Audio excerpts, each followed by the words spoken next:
Nouvelle-Calédonie, actualité. Le ministre chargé des Outre-mer, Gérald Darmanin, a renoué les fils du dialogue avec les indépendantistes cette semaine. Une mission particulièrement importante sur la scène internationale. Nous le développons dans cette édition. Les derniers modèles de voitures électriques s'exposent jusqu'à demain au salon de l'électromobilité à Nouméa. La transition est lancée par le gouvernement. Est-ce accessible pour le portefeuille des Calédoniens? Réponse dans un instant. Nous recevons ce soir l'anthropologue et historien Benoît Trépied. Il va nous parler de l'aventurier britannique Cannibal Jack, dont les manuscrits contiendraient de formidables informations historiques sur l'Océanie et la colonisation de la Nouvelle-Calédonie. Restez avec nous. Avant de développer ces titres, au 5e jour de sa visite ministérielle, Gérald Darmanin a lancé cet après-midi le premier groupe de travail dédié au foncier et à la souveraineté alimentaire, comme décidé en octobre dernier lors de la Convention des partenaires à Paris. Plusieurs acteurs concernés par ces thèmes ont assisté à cet événement. Je vous propose d'écouter Hugues Vémavé, président du Sénat coutumier, suivi des députés Nicolas Metzdorf et Philippe Dunoyer, au micro d'Audrey Pouedy. Sur la Grande Terre, on n'a que 17% de terres coutumières. Et voilà, on est arrivé à un moment donné où il n'y a plus de place, mais ce qui engendre des conflits. Puis voilà, on voudrait que, durant les ateliers qui vont venir, là, on voudrait que, remettre les gens là où ils sont, les personnes qui ont été déplacées, tout ça. C'est un préalable à une construction commune de notre pays. Voilà. La propriété privée en Nouvelle-Calédonie ne représente que 15% de la surface de la Nouvelle-Calédonie. Donc nous, c'est vraiment cette protection-là qui est importante aujourd'hui. Ce qui a été redistribué en terres coutumières, ce sont les terres privées. Et donc on a pu rappeler que ce sont des Calédoniens qui étaient nos pères et nos grands-pères, des familles et des gens qui existent encore, qui ont été marqués par ces déplacements-là. Les familles de la côte est européenne qui ont été déplacées parfois dans la violence, qui ont été certes indemnisées ensuite, mais qui ont souffert dans leur chair et qui perdurent aujourd'hui dans les discours familiaux. Donc voilà, on a traité de la technique, de l'économie, mais aussi de l'histoire et du sociétal. Donc on a fait vraiment un grand panorama de la question foncière en Nouvelle-Calédonie. C'est un sujet compliqué, mais avec même si chacun a pu dire des choses peut-être un peu différentes et le rappeler dans un très bon état d'esprit, envie de construire, même si les pistes sont encore elles-mêmes à identifier. Il n'y a pas eu de couac, il n'y a pas eu de désaccord majeur. Et c'est aussi un des éléments qui nous fera avancer, la possibilité qu'on a, la capacité qu'on a à se dire les choses, à se les dire parfois de manière peut-être un peu plus forte, mais toujours avec la même volonté de trouver des solutions. Ces discussions se sont déroulées en l'absence des délégations officielles de l'Union calédonienne, de l'UPM ou encore du RDO, seule composante présente du FLNKS, le PALICA. Une prochaine réunion de groupe de travail est prévue pour mardi prochain. Politique, toujours. Situation minée sur l'avenir institutionnel de la Nouvelle-Calédonie. Élection de 3 députés indépendantistes en Polynésie. L'évolution du contexte politique dans l'Océanie française peut-elle remettre en question la stratégie indo-pacifique de l'État? À l'occasion de sa visite au pays, le ministre chargé des Outre-mer, Gérald Darmanin, a rappelé la place centrale de ces territoires dans le cœur de la France. Un reportage réalisé par notre consoeur de TNTV, Esther Cuneo, avec la rédaction de Calédonia. Poignée de main et cérémonie coutumière dans le nord de la Calédonie. Le ministre de l'Intérieur, chargé des Outre-mer, Gérald Darmanin, a la lourde tâche de relancer les discussions entre les indépendantistes et les loyalistes. Mais au-delà de l'activité inlassable du Front indépendantiste calédonien, l'Hexagone note, au Fénois aussi, une percée du Tavini aux législatives. De quoi fragiliser la position de la France face aux grandes puissances dans la région Indo-Pacifique. Le ministre a préféré souligner la place de ces territoires dans le cœur de la France. Je suis très fier d'être dans le gouvernement d'un président de la République qui donne un avenir incroyable à ces deux beaux et grands territoires. Entourés de puissances, c'est ça aussi qu'il faut évoquer, qui parfois ne nous veulent pas que du bien. Et vous savez de quoi je parle. Et dans le Pacifique, pour faire respecter nos eaux maritimes, le travail de nos pêcheurs, le travail de nos chercheurs, les ressources naturelles qui ne doivent pas être pillées, la France est là pour protéger les Calédoniens et pour protéger les Polynésiens. Vous avez vu encore très récemment, cet été, les armées françaises plus présentes ici pour la première fois, et une réflexion beaucoup plus profonde sur notre volonté de rayonner dans le Pacifique. Mais derrière cette histoire d'amour, le politologue Semir Alwardi pointe du doigt l'intérêt pour la France de conserver ses terres sur l'axe Indo-Pacifique. Une place qu'elle ne pourrait justifier sans ses territoires. Il est certain qu'au nom de cet intérêt national, au nom de l'Indo-Pacifique, la France est, on peut le dire, obligée de trouver une solution qui satisfasse toutes les parties pour résoudre le problème calédonien afin d'être, on va dire, incontesté, comme je l'ai dit, et incontestable dans l'Indo-Pacifique. Un jeu d'équilibriste pour l'État qui devra également surveiller les prochaines échéances électorales en Polynésie. Il est évident que quand on regarde ce qui s'est passé pour les législatives, on peut dire que la situation est ouverte, complètement ouverte. Alors il est évident que pour l'État, évidemment, là aussi, il y aurait un défi parce que à la face du monde, cela voudra dire que la présence française est contestée aussi en Polynésie française.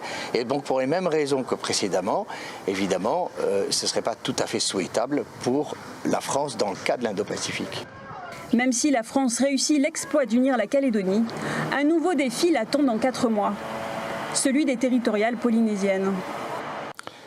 Environnement, il faisait presque partie du paysage nouméen, le Grete Teresa, ce petit pétrolier de près de 70 mètres, appartenant à la société Steel de Louis Cotraoiregei, a quitté le quai des Cabotaires ce matin. Dans un état de délabrement avancé, il va être démantelé dans les mois à venir à la demande du gouvernement et aux frais de la société Steel. Duke Menango a suivi le début de cette opération. La saison cyclonique approche et il devenait urgent de retirer des quais ce petit tanker d'hydrocarbures vieux de 26 ans. Le bateau, ça fait une dizaine d'années déjà qu'il est sur le port. On a eu des inspections. Là, il était vraiment arrivé à terme de l'enlever du port parce qu'il aurait pu couler sur place.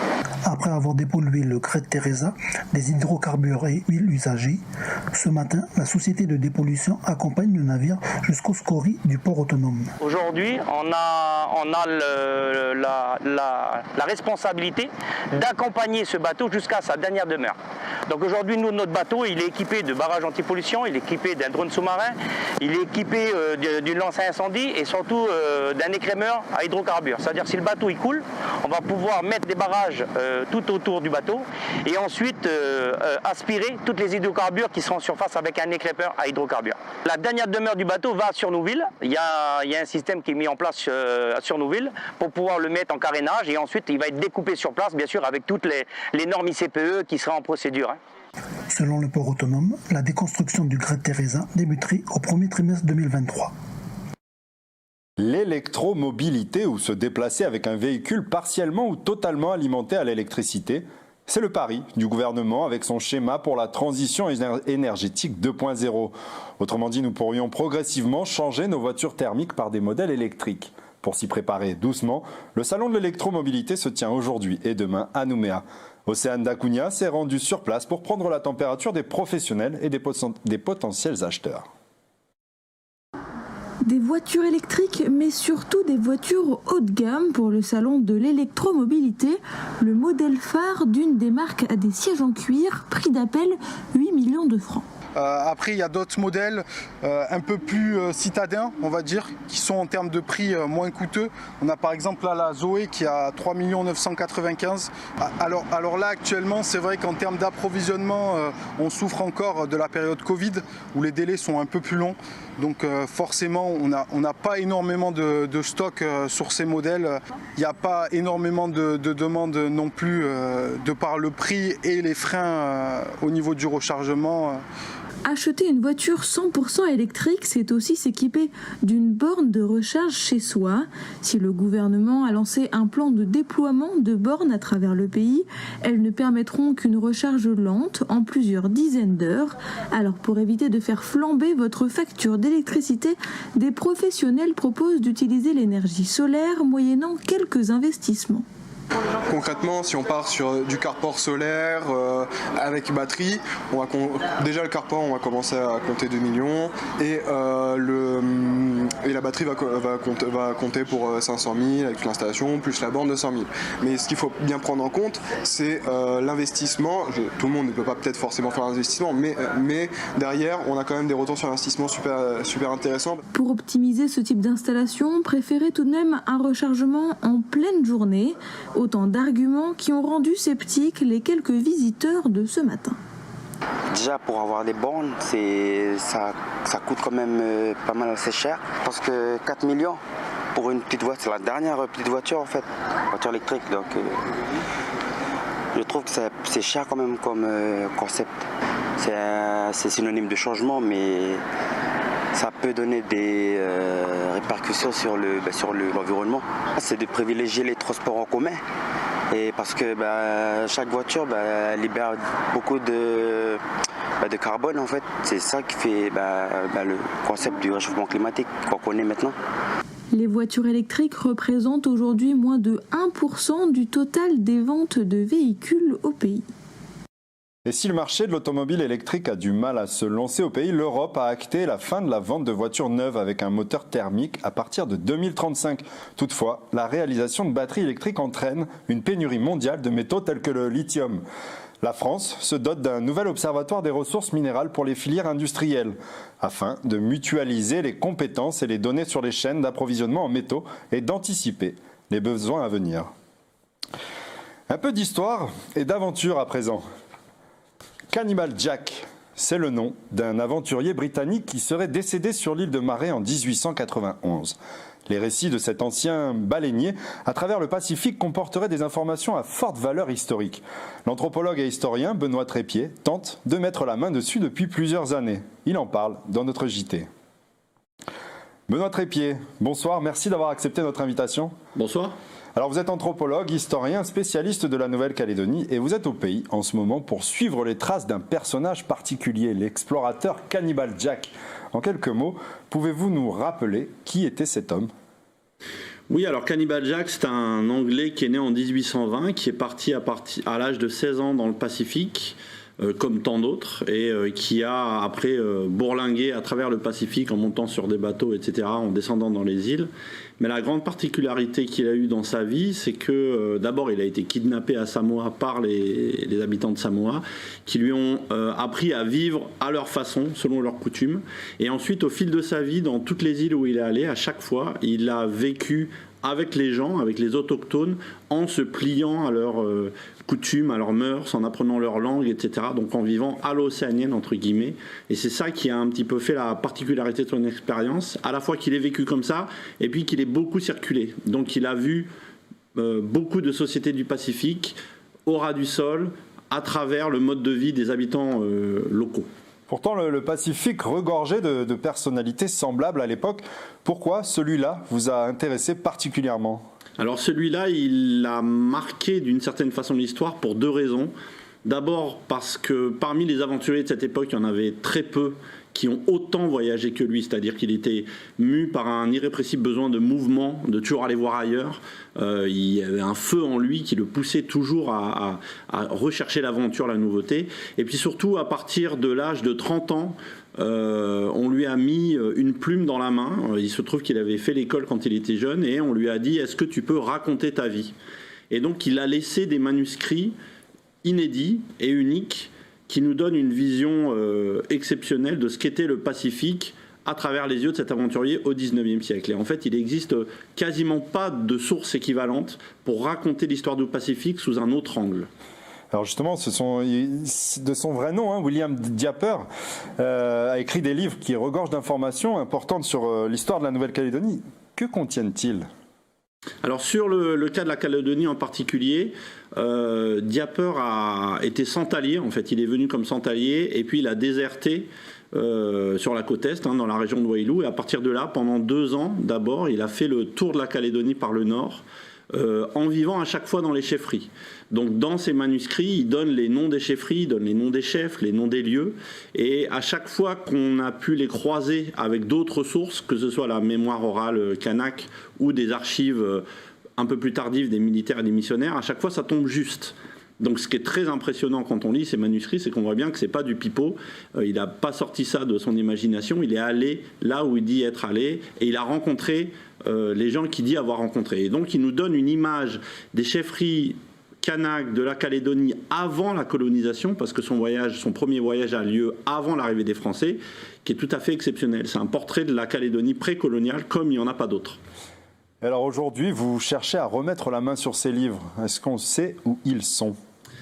Alors l'histoire de ces manuscrits est aussi fascinante, passionnante et compliquée à écrire que celle de sa propre vie, parce qu'en fait il en a écrit plein au fil de sa vie, sous des noms différents, et il les a pas conservés précieusement pour les donner dans un centre d'archives ou une bibliothèque, ça aurait été trop beau, mais il les a vendus à droite, à gauche quand il fallait se faire des pièces, ou à la demande de certains, ou en échange de si un missionnaire lui donnait des habits, etc. Voilà, il pouvait donner un manuscrit sous de différents noms. Donc du coup, il y a toute une quête pour retrouver ces manuscrits, et ceux plus précisément qui portent sur la Nouvelle-Calédonie, ils ont été perdus pendant plus d'un siècle, jusqu'à ce qu'à la fin, dans les années 90, il y a un pasteur australien à Sydney qui les découvre cachés dans le recoin de la bibliothèque d'un institut théologique.